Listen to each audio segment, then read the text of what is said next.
né? Mas, como eu disse, agora, o que nós teremos mesmo de fato em 2010 demonstra justamente aquilo que aconteceu no ano passado, em 2008. Nós tivemos uma espécie de uma mini-reforma, vamos chamar assim, né?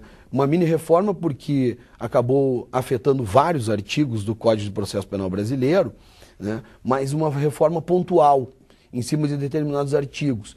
E isto acabou tornando o Código, no passar do tempo, 2008 só foi mais um capítulo dessa história, numa espécie de uma colcha de retalhos, que acaba não fechando, como diz Paulo Rangel, que já foi entrevistado aqui nesse programa.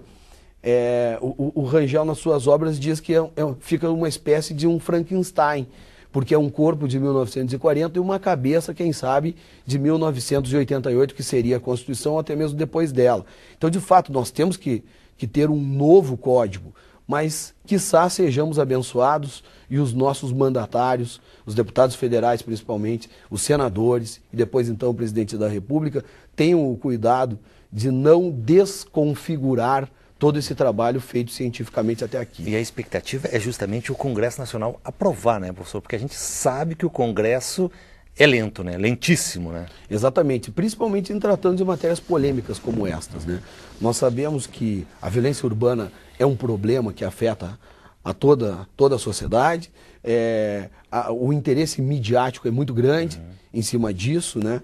Essa sociedade que nós vivemos hoje é uma sociedade de risco, é uma sociedade de insegurança, é uma sociedade pautada pelo medo, justamente porque essas novas tecnologias que nos dão tanto conforto também nos causam uma série de outros problemas, né? Quer dizer, então, por um lado, quando o Congresso toca nessas questões que são mais, de fato, contraditórias e incitam mais o debate popular, a tendência é que haja uma certa cautela. E aí este atraso que tu te refere, provavelmente ainda seja muito maior, né? Porque sabemos bem que a questão da violência ela é muito delicada para o político, justamente porque aquilo, se for mal manipulado, e a palavra é manipulado mesmo, de fato, vai lhe gerar dividendos eleitorais muito expressivos no sentido de prejuízo.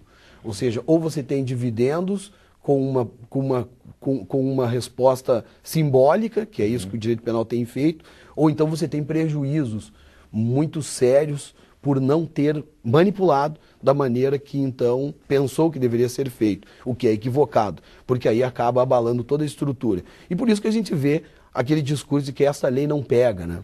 Não pega porque ela já não tem condições mínimas de aplicabilidade na prática, e aí acaba não se aplicando determinada lei. É isso que tem acontecido porque a reforma de 2008, ela atacou um determinado ponto do Código e aí faz remissão a artigos que nem existem mais. Claro. Professor, há uma questão que a gente tem assistido aí, que é o sistema prisional e decisões de juízes que estão, na verdade, não mandam para a cadeia porque não tem onde colocar, né? Não tem. Esse é um dos pontos polêmicos que a gente conversa logo depois do intervalo com o professor Luiz Fernando Pereira Neto, da Faculdade de Direito da UPF.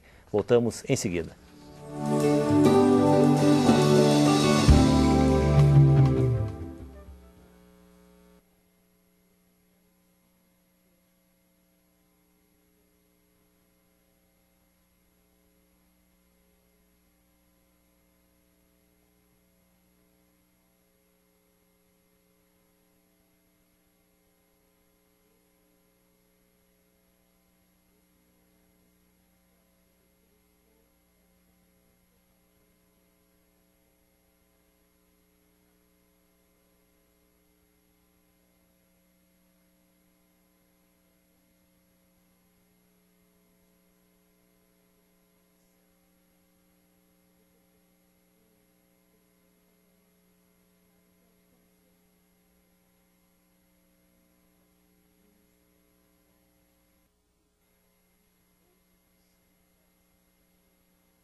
No programa Direitos desta semana, nós estamos recebendo o professor Luiz Fernando Pereira Neto. Professor Luiz Fernando, as recentes decisões judiciais em soltar ou até mesmo não prender criminosos por pura falta de vagas e também das más condições dos presídios? É um tema interessantíssimo dentro dessa nossa sociedade, que vai de encontro àquilo que dizíamos ainda no primeiro bloco. No sentido de que esta sociedade que nós vivemos hoje, que cria todos esses medos, gera uma necessidade enlouquecedora de prisionização. E esse é o primeiro ponto nevrálgico. Prender alguém apenas quando for necessário. Apenas quando aquele cidadão não tiver condições de continuar convivendo com aquela própria comunidade. Ou seja, delitos de violência, ou delitos cometidos com grave ameaça, ou com uma gravidade mais extremada. Porque a garantia constitucional é que nós tenhamos o estado de inocência a nosso favor, no artigo 5º, inciso 57, que determina que alguém possa ser culpado apenas depois da sentença definitiva, transitada em julgado, e não antes disso. Então, me parece, Rogério, que o primeiro ponto é que nós banalizamos demais as prisões cautelares. Sejam elas prisões em flagrante, que é o caso onde se prende e se esquece do preso, coisa que não acontece em outros modelos processuais do mundo, principalmente na Europa, quando o juiz é obrigado a rever essa prisão em flagrante e se não há condições de mantê-lo preso, ou melhor, necessidade, se solta imediatamente. Aí tem mais a figura da prisão temporária, que nós utilizamos muito no Brasil, prendemos para investigar, e ainda a estrela de todas elas, a mais utilizada, que é a prisão preventiva. Então, não que se nós pensarmos em prender menos, nesse caso, prisões processuais, cautelares, nós resolveremos todo o problema de superlotação carcerária. Mas é uma medida, uma delas, que pode ser tomada, que, aliás, foi recomendado pelo Conselho Nacional de Justiça há pouco tempo atrás, como uma recomendação a todos os estados para que façam mutirões nesse sentido. Verifique-se a abertura do máximo do número de vagas possíveis. Agora, um problema como esse, que é complexo, não admite soluções simplistas, evidente. Então, seria um conjunto de ações que tem que ser tomadas.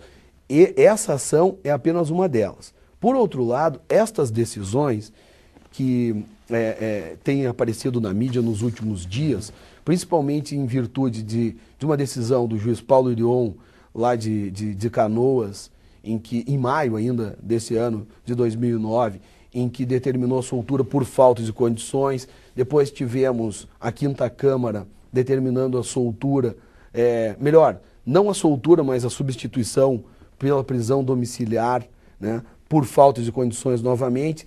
E agora a VEC, a Vara de Execuções Criminais de Porto Alegre, recentemente decidiu em mandar e substituir mais uma vez pela domiciliar aqueles que estavam no aberto, porque não havia mais vagas para aqueles que estavam com progressão de regime, então poder cumprir. E ainda agora, depois dessas 3 decisões bastante enigmáticas, o juiz de Gramado, Ciro Puperi, um juiz muito experiente, com 19 anos de magistratura, em um fato em que o sujeito embriagado furtou um veículo, atropelou duas meninas e ainda no final bateu esse veículo e invadiu a residência. Caso típico de prisão em flagrante, e talvez até mesmo uma preventiva na sequência, mas aí deveria ser examinado. Mas o juiz de Gramado entendeu, olha, eu não tenho onde colocar esse sujeito. Gramado não tem presídio. Nenhum dos presídios da Serra recebe esses presos, nem tampouco Porto Alegre. Todos estão superlotados. Hoje nós temos 18 mil presos no Rio Grande do Sul, para arredondar os números, e 11 mil vagas faltantes, com um déficit de 11 mil vagas. Na verdade, é quase que um novo sistema que deve ser construído em um estado com todas as dificuldades financeiras que nós sabemos que passa. Então, defender apenas a abertura de vagas é muito pouco, é ingênuo demais, é simplista e sofista, a meu ver, né? Vende uma imagem à comunidade que é inalcançável. Há que sim se preocupar com políticas alternativas. E aí, professor,